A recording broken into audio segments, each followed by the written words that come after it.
今天天气确实不错啊。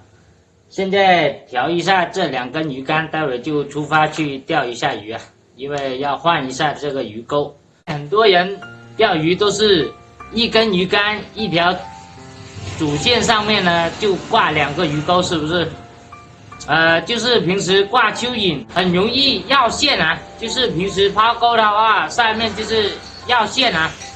现在呢，就教大家一个方法，怎么避免有效的去减缓这种情况啊。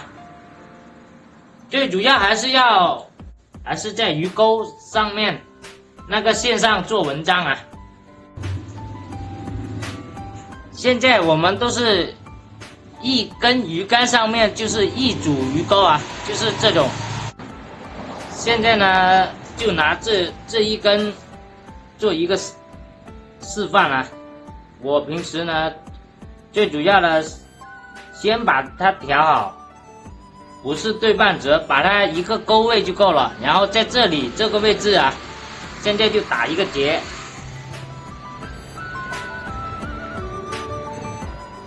现在呢，先把这个结这里打好一个结啊，在这里打一个结，在这里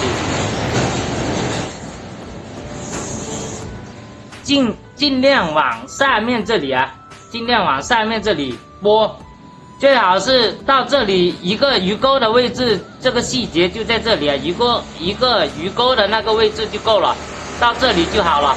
千万不要打得太下，打得太下这个就不活动了，就是没有达到那种诱鱼的效果。一定要打一个鱼钩的那个位置就好了，它就不会甩竿的时候出现那种绕线这种啊。大家明白没有？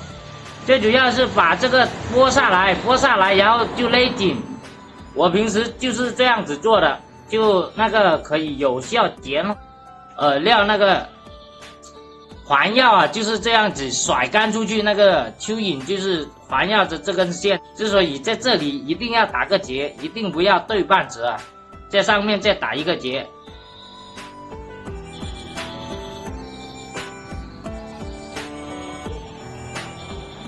这样就好了，这样就好了。然后呢，就把它连接到这个连接器上面，这样子穿过来。我平时连接也是很简单的，这样子也不会脱钩啊。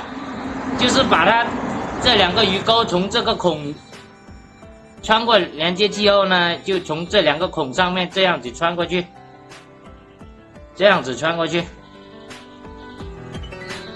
就完好了。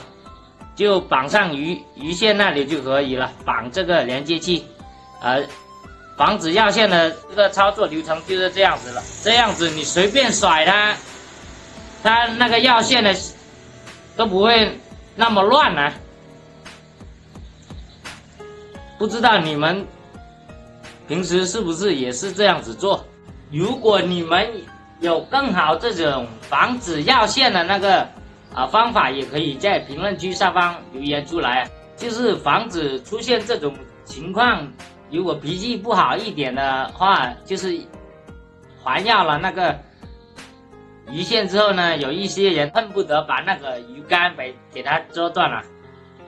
钓鱼是要有一点耐心的。拜拜，出发去钓鱼了。好看。